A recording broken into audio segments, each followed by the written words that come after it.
Asterisco clang clang asterisco. Um alarme soou, produzido pelo toque de uma placa de cobre, acordando Leilin de seu sono profundo. Ele abriu os olhos.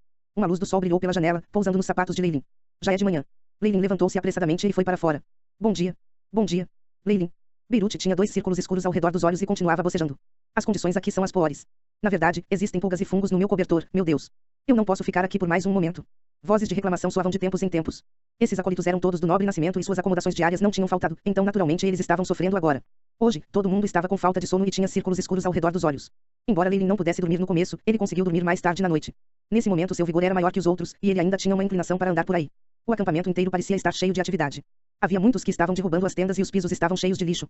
Enquanto Leilin caminhava em silêncio, muitos pensamentos cruzaram sua mente. Todos os anos, neste momento, haverá grupos de acólitos arriscando suas vidas para vir aqui e caminhar no caminho de um mago. E agora, este é apenas o meu ponto de partida. Reunir em torno de... Todos se reúnem de acordo com sua academia, e os respectivos professores se encarregarão. Não fuja. Um velhote de barba branca gritou no centro dos acampamentos. Sua voz, no entanto, era extremamente penetrante para os ouvidos, quando ele usou algum tipo de magia para fazê-lo ressoar por todo o acampamento. Isso tem um tom muito mais alto do que uma trombeta do mundo anterior. Leilin esfregou as orelhas, que pareciam ter sido pisoteadas, e correu apressadamente para a área de reunião da Abyssal Bone Forest Academy. Ei! Leilin, você voltou. Calliope estava procurando por você mais cedo. Beirute o cumprimentou. Durante seu curto tempo aqui, Leilin só conseguiu combinar os vários rostos com seus nomes, mas ele teve o melhor relacionamento com Beirute. Me desculpe. Eu me desviei um pouco e me esqueci de acompanhar o tempo. Calliope precisava de alguma coisa. Leilin revelou uma expressão apologética. Não é nada. Dorothy pediu-lhe para fazer uma contagem, então você só tem que contar a ele mais tarde. Agora ele está sendo convencido disso. Beirute sacudiu a cabeça. Bem, como vamos partir de navio? Leilin olhou para os distantes mares azuis com horizontes ilimitados, mas não havia vestígios de navios. Não só não há navios, do ponto de vista geográfico, não estamos em um local adequado para um porto. Leilin estava cheia de suspeita. Eu acho. No entanto, pode demorar mais meio ano para chegar a outro continente. Beirute coçou a cabeça. O transporte nos tempos antigos é um pouco atrasado em tecnologia, precisando de cerca de um ano apenas para viajar para a escola. O tempo não pode ser desperdiçado assim, precisa ser usado com eficiência. Leilin tocou os 3 cristais mágicos que ele havia arrancado de Olin, que estava em uma bolsa de couro pendurada na cintura, aparentemente profundos em pensamentos. Pegando um barco. Que pensamento ingênuo. Uma voz gelada viajou, trazendo o ridículo junto com ela. Jaiden. Leilin olhou para o aluno negro que se aproximava. Estamos perto dos mares da morte, qualquer peixe aleatório é capaz de matar um cavaleiro. Sem mencionar as feras enormes e até as criaturas antigas, todas elas detestam os navios dos humanos e muitas vezes trazem tempestades e ondas para eles. Então estaríamos apenas cortejando a morte se pegássemos um navio. Um peixe com a capacidade de matar um cavaleiro. Leilin arregalou os olhos. Neste momento ele ainda era um cavaleiro preparatório, e se o que Jaiden dizia fosse verdade, ele morreria se caísse no mar. Leilin mergulhou em seu subconsciente e recuperou suas estatísticas corporais. Leilin Farlier. Força, 1.9, agilidade, 1.9, vitalidade, 1.9 status, saudável. Nas grandes planícies da morte, Leilin havia analisado a carne dos lobos e também havia descoberto tardiamente que seus globos oculares continham um componente especial que complementava as técnicas de respiração dos cavaleiros, de modo que ele coletara muitos desses globos oculares. E com a contribuição desses lobos, Leilin alcançará agora os limites de um cavaleiro preparatório. De acordo com a análise do iShip, quando as estatísticas chegam a 2, elas têm o dobro da força de um adulto médio e também estão no gargalo de um cavaleiro preparatório. Somente acendendo sua energia vital interna eles podem superar esse gargalo. Cerrando o punho com força, uma força forte foi controlada dentro de suas palmas. Agora, se eu tivesse uma lâmina cruzada, tenho confiança para me defender de um esquadrão de soldados comuns. Mas mesmo um cavaleiro cuja força está acima da minha não pode derrotar um mero peixe nos mares da morte. Leilin estava um pouco cético sobre isso, pode ser que Jaiden tenha exagerado as coisas, mas os Deathsias contendo perigos que até se aplicam aos magos é um fato. iShip. É possível escanear os mares próximos. Bip. A radiação que envolve o corpo do hospedeiro é excessiva. Não é possível digitalizar devido a uma interferência de um campo de força desconhecido. O Shipai respondeu. Radiação. Campo de força desconhecido. Leilin olhou para Dorothy, que não estava muito longe, e teve alguma compreensão. Neste continente, a população de magos é escassa e não há muita interferência da radiação, então o Shipai é capaz de escanear até um raio de 20 li. Mas os acólitos e os professores Migi estão presentes neste campo, e é por isso que a interferência é muito forte e, portanto, o Shipai tem limitações com suas habilidades de escaneamento. Agora, qual é a distância mais distante que você pode escanear? O rosto de Leilin ficou sombrio. Bip. Faixa de varredura precisa, dentro de 300 metros de raio do corpo do hospedeiro. Intervalo de varredura vago, dentro de 1000 metros. O Shipai intou. Agal. Leilin exalou em voz alta, não é tão ruim. Essa distância é suficiente para me avisar dos perigos.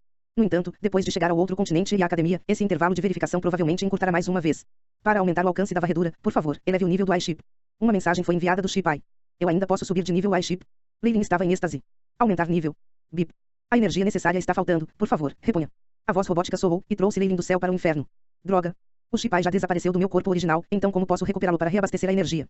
Então, novamente, mesmo se conseguisse, onde encontraria a energia? Leilin segurou a cabeça e recuperou-se depois de um tempo. Esqueça, já que seu nível é capaz de subir, posso encontrar um caminho no futuro. Por enquanto, suas funções atuais são suficientes para mim.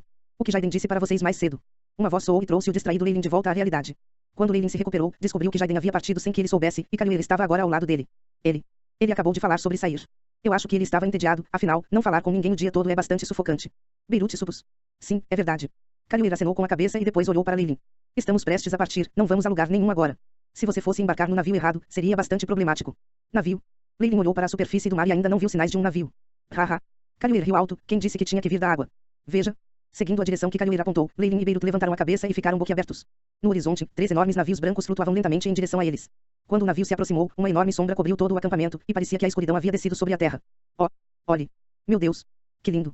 As outras pessoas no acampamento também descobriram as anomalias, e muitos levantaram a cabeça, exclamando com admiração e choque. Como é? Este é um dos meios de transporte do mago, um dirigível. Tipo de aerostátua ou aeronave mais leve que o ar que pode navegar pelo ar com seu próprio poder. Nós estaremos montando estes em breve. Cajueiro disse presunçosamente. Tudo isso foi dito pelo professor Dorothy, então o que há para se regozijar? Jaiden reapareceu do nada e disse suavemente. Droga! Cajueiro bateu os pés. Os 3 dirigíveis constantemente se aproximavam e lentamente se abaixavam no chão do lado de fora do acampamento, sob os vários aplausos das massas. Hein? Eles são bem parecidos com os dirigíveis do meu mundo anterior, e cada um tem um gasbagairostat muito grande em cima. Eu me pergunto se eles estão cheios de gás hidrogênio. Leilin tinha alguma experiência de seu mundo anterior, então ele se recuperou de seu espanto mais rápido do que outros, e ponderou sobre a construção dos dirigíveis. Os dirigíveis brancos e puros pousaram no chão e soltaram rugidos estrondosos. As portas dos dirigíveis então se abriram, e alguns magos vestidos de branco saíram deles. Havia também alguns movimentos dentro do campo, alguns velhinhos também saíram e trocaram palavras com eles. Bem, todos trazem todos os seus pertences e me seguem. Não se desvie por conta própria. Dorothy tinha uma capa preta e a silhueta de seu corpo estava escondida dentro dela. Ele começou a reunir os alunos.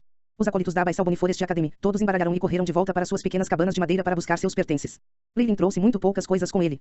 Seus pertences consistiam apenas de um saco de água, uma bolsa de couro, uma lâmina cruzada pendurada na cintura e uma balestra pendurada nas costas. Os acólitos deixaram fervorosamente os acampamentos sob a orientação dos professores de suas respectivas academias e se reuniram em grupos individuais com base em sua academia. Bem, escute-me. Preste atenção aos nomes mencionados a seguir. Em Ivory Ring Tower, Academia Wetland Gardens. Todos vocês embarcaram no dirigível à direita, numerados 332. Não perca. Professores, por favor, anote o número e acólitos, sigam seus professores. Quanto à Academia Mercifura, Kerita Academy. Seu dirigível está no centro, numerado 955 ponto. A voz continuou. Abyssal Bonnie Forest Academy, Sagigotanshat. O seu será o da esquerda, número 455, não misture agora. Quando Leilin finalmente ouviu a Abyssal Bonnie Forest Academy, ele não pôde deixar de olhar para o dirigível à esquerda. Ao se aproximar, percebeu que o dirigível era simplesmente enorme demais.